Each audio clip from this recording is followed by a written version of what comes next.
As 2023 has become 2024, let us remember that Israel was dealing with the same evil that it has been dealing with for many, many years. Israelis marked the new year with a barrage of rockets coming from Gaza, fired at central Israel, causing many Israelis to have to seek shelter in bomb shelters as the clock struck midnight.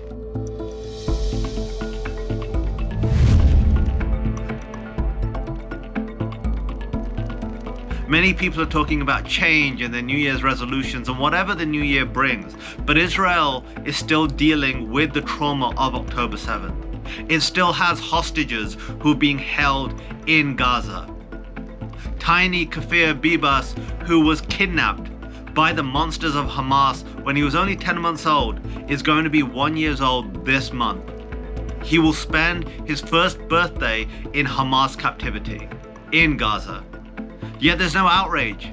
There's no disgust that this tiny baby is being held by a terrorist organization. Where are all those world bodies who are meant to make sure that this doesn't happen? That are meant to care for hostages? They seem to be missing in action. As we move further and further away from the October 7th massacre, the world is forgetting. As somebody who has been to the kibbutzes on the border that were attacked, it is something that will stay with me forever. It was horrifying. We cannot let the world forget why Israel is fighting this war against Hamas. We cannot let it pass from memory of what happened.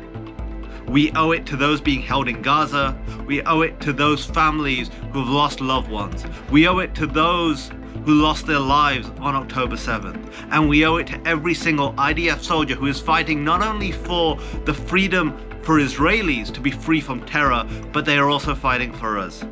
Because they are on the front line against this evil that not only seeks to eradicate Israel, but also seeks to harm Americans and has harmed Americans and people of various nationalities. Sadly, people will have you think that this is some sort of Israeli aggression, that Israel decided one day to wake up and go to war with Gaza. This is not a reality. Israel is at war with Hamas because Hamas attacked Israel. We cannot forget that. We should not stop talking about it. Day upon day, more stories come out of some of the horrific atrocities committed by Hamas.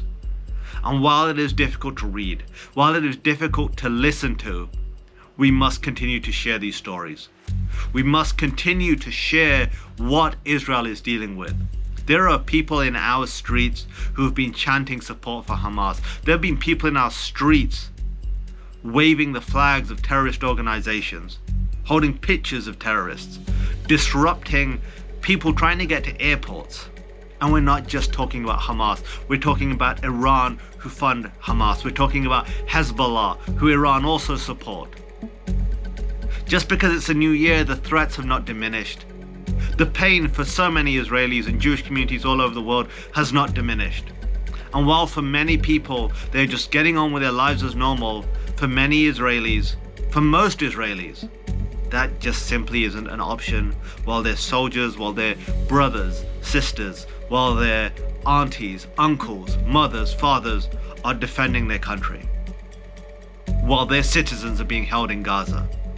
While the world still seeks more proof that these atrocities happen when there is an abundance of proof. Time after time, our Jewish brothers and sisters have said, where are our friends? Who are our friends? So many have lost friends simply because they stood up for Israel, simply because they said what happened on October 7th was disgusting and we must end terrorism. And they've lost friends.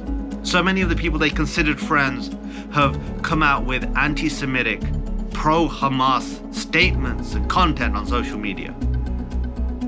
If there was a moment for Christian Americans who stand with Israel, for Christian Americans who stand with their Jewish brothers and sisters to make your voice heard, this is it. This is that moment.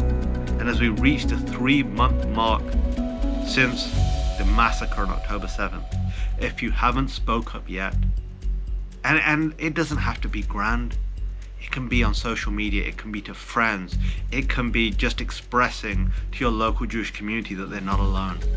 If you haven't spoken up yet, it's not too late. if you still continue to remain silent, ask yourself this: are you really a friend of Israel and the Jewish people? Or are you a friend of Israel and the Jewish people in name only? And that's a question only you can answer. This is Kasim Hafeez for the CUFI Weekly. Till next week, for Zion's sake, do not remain silent. Thanks for checking out this episode. Be sure to like and subscribe so you get a notification every time a new episode hits. And if you want to check out some of our previous episodes, and we've got some really good ones, click on one of the thumbnails and that will take you right there. And finally, if you want to know more about CUFI and the work we do, go to cufi.org to check out all the resources we have available free to you.